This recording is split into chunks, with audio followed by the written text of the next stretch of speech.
Hello! As promised, I'm doing a follow-up video on having a Keyboardio. I got it in October. It's February now. So it's been about 5 months of having this wonderful keyboard. And I'll just unplug it. I'm here at work in my office, and I have been using it like this with the tenting of these octopod things. And I actually mostly use it flat, but I've been using it tented at the office for about 2 weeks. Flat before that. I have a sit-stand desk, so sometimes I'm standing. My arms are at an angle close to 90 degrees. And when I sit, keep my arms pretty straight. So a number of YouTube questions that I'm going to cover right now. Pablo asks, is that a quiet or a loud version? You look so happy. This is the Clicky. It is a lot louder than I thought it was going to be. I live in Ontario, Canada, and I'm about 45 minutes away from the Matthias headquarters. So I went to that place. Just give me a second. I'm looking for this. I have all these test switches. Anyway, here's the Clicky one, or this is the quiet one. This is the Clicky one. Wouldn't that be by the mic? And I like the feel of the Clicky just slightly. Loving the loud version. I'd be a little self-conscious if I was out there among the guys. Like once there's a keycap on the switch, it's a lot louder. It's echoier, but it's not a lot louder than a Cherry MX Blue. It's about the same. Pablo also asks, how about the shape of the keys? They put a ton of time in design into those keys. Did it pay off? So as you can see, there is, it's sort of like a valley that goes into there. And there's the homing dots on the A and the F and the backspace on the default layout. And to be honest, I didn't really notice this or care much about it when I got it, other than like I just found my one finger is hitting the wrong spot at first as I got used to it. In recent weeks, my wife got an Ergonomics EZ, and this is very different. It's all flat and more traditional, like other keyboards where all the keycaps are the same size, and you can swap them around if you want. And when I type on this, I'm just lost. I don't know where I am. And so it's made me actually just really appreciate the design of this. Like my fingers are never accidentally off by a row. It'd be impossible to do that. So the design of these, I think a lot of thought has gone into them. And the fact that I don't notice it is actually probably a feature of how well designed this is. Jason asks a number of questions here. Ergonomics of the wrists. I see you prefer the halves to be flat. Yeah, 100%. And generally my hand is right there like this. And like this, it just fits comfortably on the wood. It looks like it's hanging off the edge. I've never like really looked at this before. I'm 6'5", and I have larger hand span than most people. I think this is about 6 inches, and it's 9 inches from pinky to thumb. And my hands are completely comfortable on here. Do you find yourself hitting the function keys accidentally? So the function key is this revolutionary, life-changing thing. So you can see here, it just nestles right under there. And this is a pretty novel keyboard. People are curious to try it, and I've been paying attention. My wife has smaller than average hands, and I work with another number of people with meaty lumberjack hands, or just sort of normal man or woman hands. And the function key is not in anybody's way. I haven't seen this been awkward for anybody, and I understand why you're asking. I thought it could be a deal breaker if it was bad, but yeah, it's great. Are you happy with Matthias switches? Yes, and you're asking about wobble and sort of that binding, or if you're hitting it on an angle, and I have no issues with that at all. On the community forums, there are people who, for whatever reason, didn't like it and have taken them apart without desoldering and switched to the linear switch. This is much less force. I don't think it feels as nice, but I've had no issues. Are any of the keys too difficult to reach? Short answer is no. More nuanced answer would be some of the keys, like the one that says LED or the one that says prog by default, you wouldn't want to be reaching for them in the course of typing. I have mapped these to be hyper and meh, and they're on the other keyboard half as well. And that's where, like, if I'm switching apps, I do stuff like that. But I'm not really, so I'm actually lifting my hand to get to there. This is like switching contexts. It's not in the course of normal typing. So maybe that doesn't count. All the other keys are really easy to hit. Page up, page down, I actually remap to mouse scroll up, scroll down, which I find is a little more subtle, nice thing. But yeah, other than that, all the keys are great, easy. Have you remapped the thumb clusters? I have. I'm using the one-shot shift. So if I hit that and then hit another key, it's shifted. And the shift that's on the other side, I've changed to control. And then that freed up this innermost key on both halves, and that's what's triggering my mirror layer.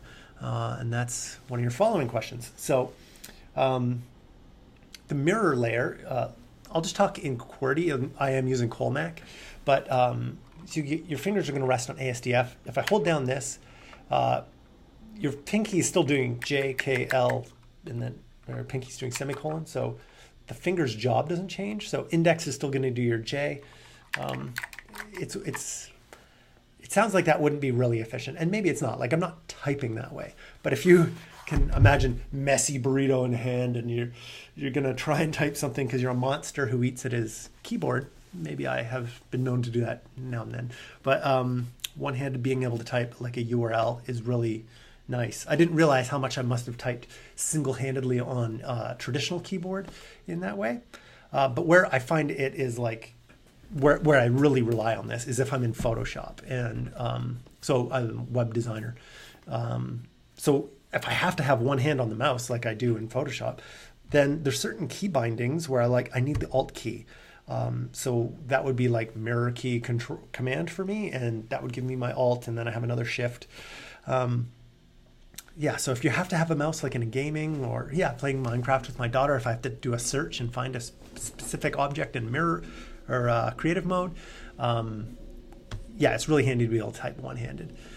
Next question, do you use the mouse controls? Are they impractical? I do use them. I don't use them extensively, and I should maybe experiment more with the acceleration and some of the tuning that you can do in your key map configuration.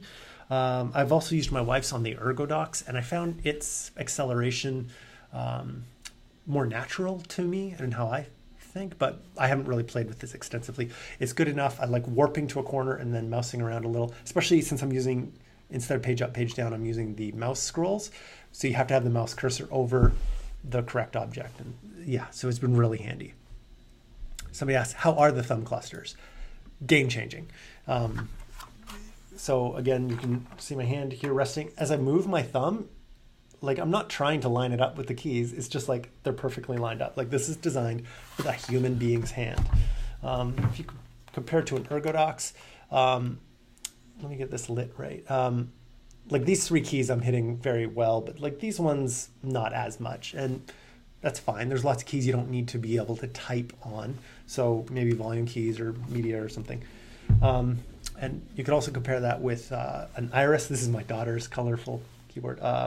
Like this is very cramped little thumb keys, like a bit awkward for my giant hand. So the Keyboardio Model 1 has the best thumb cluster I've played with. Another question about function key getting in the way. It does not.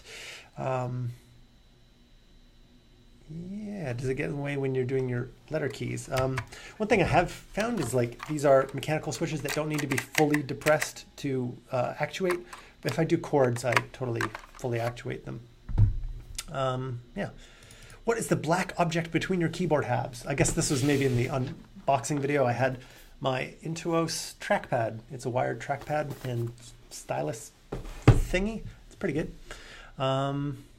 Could you record a video of you using your keyboard? Yes, I will do that at another time. And what are the things you like best about it? The three biggest things that I like on this keyboard that I want on every keyboard for the rest of my life. Number one, split, so it can have my hands shoulder width apart. It feels ridiculous to go on a laptop, and I'm like, why do my hands have to be so close? They're almost touching. It's ridiculous. Number two, to have backspace on the thumb. It's apparently the second most used key, and you're constantly reaching so far for it. It's a hassle. And third, that I can just program it and customize it. I love the Arduino app, the way that there's this array of keys. It's so easy to change. And the last question was, did you change the layout at all? Yes, I went to Colmac, and the switching procedure is just to open the Arduino app. It's a little weird in some ways, but yeah, you can just go in there and make some changes. The community is so helpful. You can see other people's examples.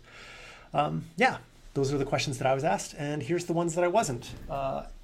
So how are you carrying this thing around? I love this keyboard. It goes almost everywhere with me. I take it home. When I work from home or if I'm in the office, bring it everywhere. The way I do this is I have this hefty, it's a camera bag. I guess you're supposed to be able to just like bust your camera out of here. I don't do that. So the laptop goes into this part, and then, oh, this is too awkward to show, but I open up this. I got this hard book to protect the keyboard.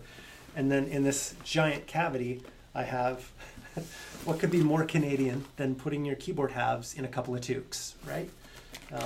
So yeah, I carry around the Keyboardio Model 1 in toques in a camera bag. In the first video, I had a finicky USB cable, and I would say probably about 5 times I've come to the keyboard and it's being unpredictable in some way, like maybe I think once the click from the mouse key was like depressed. Once it just wasn't typing.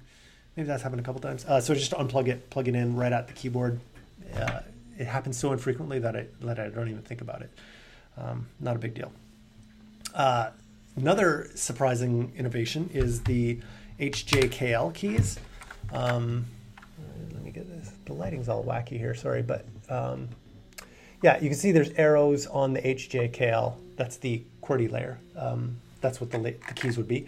And I guess like Vim and maybe some other editors, those would be the arrow keys. But on the Keyboardio, if you hold down the function key with either your right hand or your left, that switches those to be the arrow keys. And I thought that was going to be a deal breaker. I like having my arrow keys sort of that inverted T shape, like on most keyboards.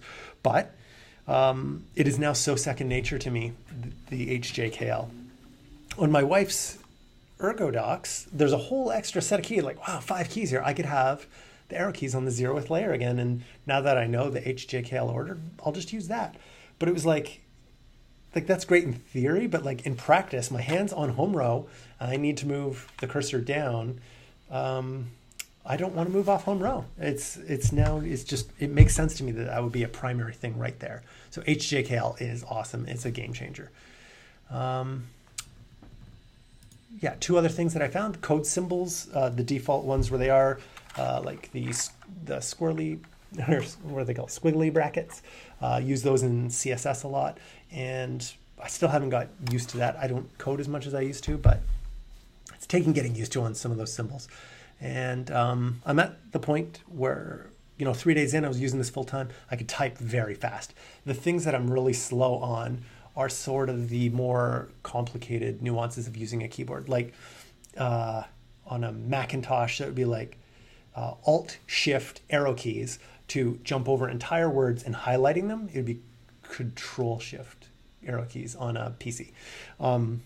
You're going to do that, and you're holding Control or Alt, depending on your platform, to jump over entire words. But then you just want to select one more character, so you got to let go of one, and it's like I have to think about it still. It's not second nature yet, and that's sort of more advanced.